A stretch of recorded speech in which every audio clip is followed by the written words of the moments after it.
पशुपति व्रत को समझ लेना। कई माताएं गलती करती हैं, कई माताएं व्रत को नई नई तरह से समझ लीजिए। पशुपति व्रत, पशुपति व्रत 5 सोमवार का होता है। कितने सोमवार होते हैं अच्छे से समझ लेना। 5 सोमवार का व्रत है। आज अष्टमी का दिन आप लोग अच्छे से समझ लोगे तो आपको फिर कोई ये नहीं होगा कि मैंने व्रत करा और मेरा काम क्यों नहीं हुआ। उसमें अपने को अपनी गलती छांटना है कि गलती कहां हो गई। पशुपति व्रत 5 सोमवार का होता है। बीच में किसी सोमवार पर यदि एकादशी पड़ जाए या कोई तीज पड़ गई या कोई त्योहार पड़ गया, कोई नवरात्रि का व्रत कर रहे हो या कोई त्योहार का व्रत कर रहे हो या कोई तिथि का व्रत कर रहे हो और उस दिन सोमवार पड़ गया, अब आपने विचार करा कि मेरा पशुपति का भी व्रत है और साथ में तीज का भी व्रत है, तो कौन सा व्रत करूं मैं। तो उस समय पर आपको पशुपति व्रत छोड़ देना चाहिए। फिर आप तीज का व्रत कर लो या चतुर्थी का करती हो तो चतुर्थी का करो, छठ का करती हो तो छठ का करो, नवरात्रि के व्रत करती हो तो नवरात्रि के करो। 5 व्रत पशुपति होते हैं। व्रत करने के लिए जब आप निश्चित करें कि मुझे इस सोमवार से पशुपतिनाथ के व्रत करना है, जीजियों भाइयों ध्यान रखना, उस दिन सुबह स्नान करने के बाद में बड़े प्रेम से पूजन की थाली लगा लो। उसमें चंदन, अबीर, गुलाल, जो भी आप रखना चाहें, रौली, चावल, मौली, जनेऊ, पंचामृत, चाहो तो अलग अलग ले जाओ, चाहो तो एक साथ मिलाकर ले जाओ। भगवान शंकर की पूजन करो सुबह के समय पर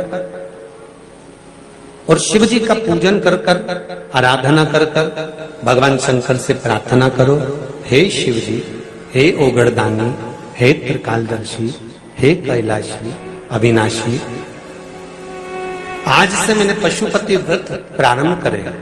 बाबा मेरा ये व्रत इस कार्य के लिए मैं कर रही हूं, आप स्वीकार करना। बाबा को निवेदन करना। पूजन का सामान थाली में उतना लेकर जाना कि सुबह भी काम आ जाए और शाम को भी काम आ जाए। अलग से पूजन का साहित्य में शाम को अलग से नहीं रखना, थाली में उतना ही रख के ले जाओ जितना सुबह भी काम आए और शाम को भी काम आए। बाबा को निवेदन कर कर पूजा की थाली वापस ले आओ। शाम के समय पर घर में मीठा बनाओ, 6 दिए रखो थाली के अंदर घी के और दिए रखकर मीठा ले जाकर मंदिर में पूजन करो। शाम को स्नान कराने की जरूरत नहीं, पंचामृत स्नान की जरूरत नहीं है। शाम को तो केवल जल का छींटा दे दो, पंचामृत का छींटा दे दो, बाबा की पूजन करो। पूजन कर कर प्रसाद के पहले 3 हिस्से करो। 3 हिस्से करने के बाद फिर आप दिया लगाइए। फिर बाबा को कितने दिए लगाना है?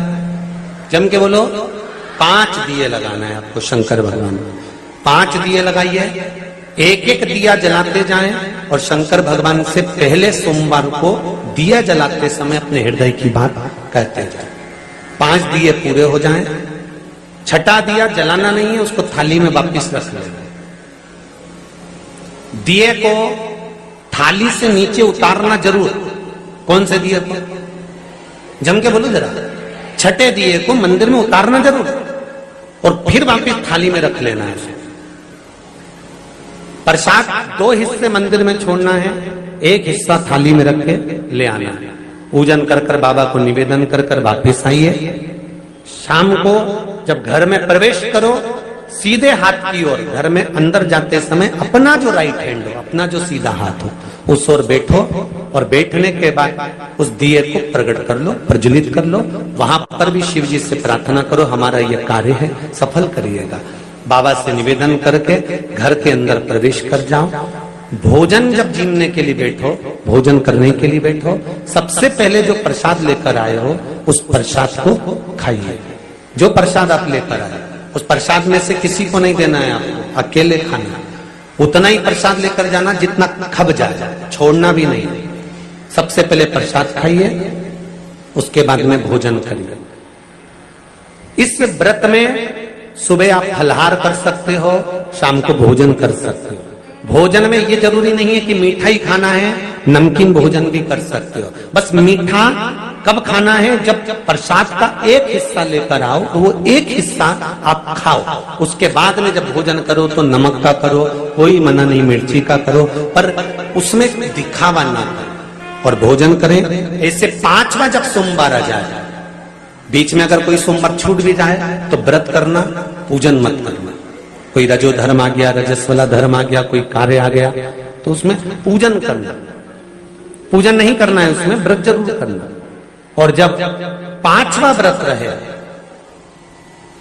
और 5वां व्रत जब रहे तो उस 5वें व्रत में जब सुबह पूजन कर आओ, शाम को पूजन करो, तो शाम को भगवान पर 108 या तो चावल के दाने, मूंग के दाने, या बेलपत्र, या फूल की पत्ती, जो भी 108 चढ़ा सकते हो भगवान को चढ़ाकर एक श्रीफल 11 रुपए उस पे रखकर शिव जी से निवेदन कर कर घर पर आ जाइए, दिया लगाइए और बाबा से निवेदन कर कर प्रसाद पाइए। अगर नियम से कर लिया तो मेरा विश्वास कहता है 5 सोमवार के अंदर ही आपका काम हो जाएगा, 5वें तक पहुंचोगे।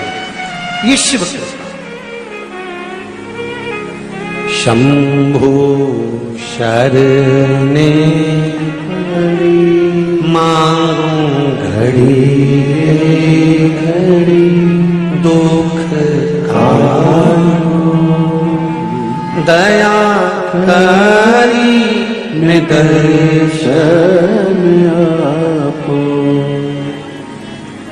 5 व्रत पूर्ण कर, एकादशी पड़ जाए, रजस्वला धर्म पड़ जाए, कोई कारण पड़ जाए तो फिर व्रत को आगे बढ़ाए, पर 5 गिन के 5। ऐसा मेरा शिव है। पशुपतिनाथ भगवान का स्मरण देवताओं ने किया, समय आया, आगे वर्णन आया। अंधकासुर मारा गया, तब हिरण्याक्ष को क्रोध आ गया। अंधकासुर जब मरा तब हिरण्याक्ष को क्रोध आया, और हिरण्याक्ष को क्रोध आया कि बताओ मेरा भतीजा मर गया, मेरा भाई मर गया, और भतीजा और भाई ये दोनों मर गए,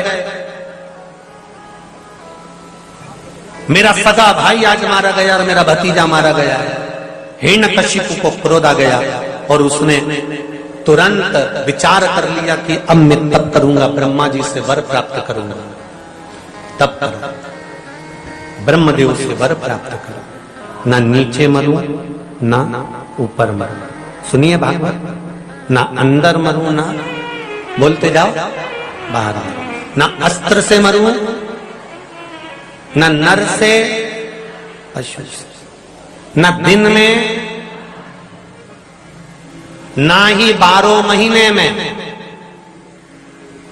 वर मांगा था ना 12 महीने में नहीं मरूं, मेरे लिए कोई 13वां महीना है।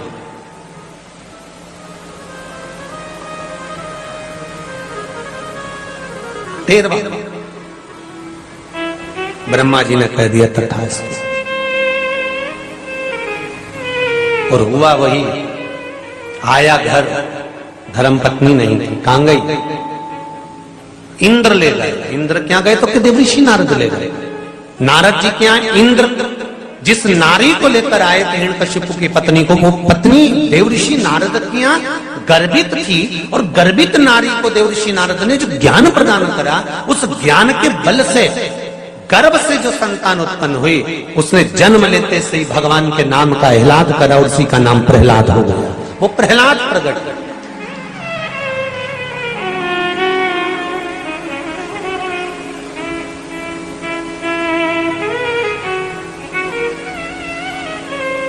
पूछा हिरण्यकशिपु ने, मेरी धर्म पत्नी आपकी? हाँ, ये आपका पुत्र, ले जा।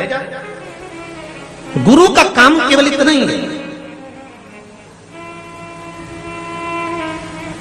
एक सतगुरु का काम संस्कार देने का है,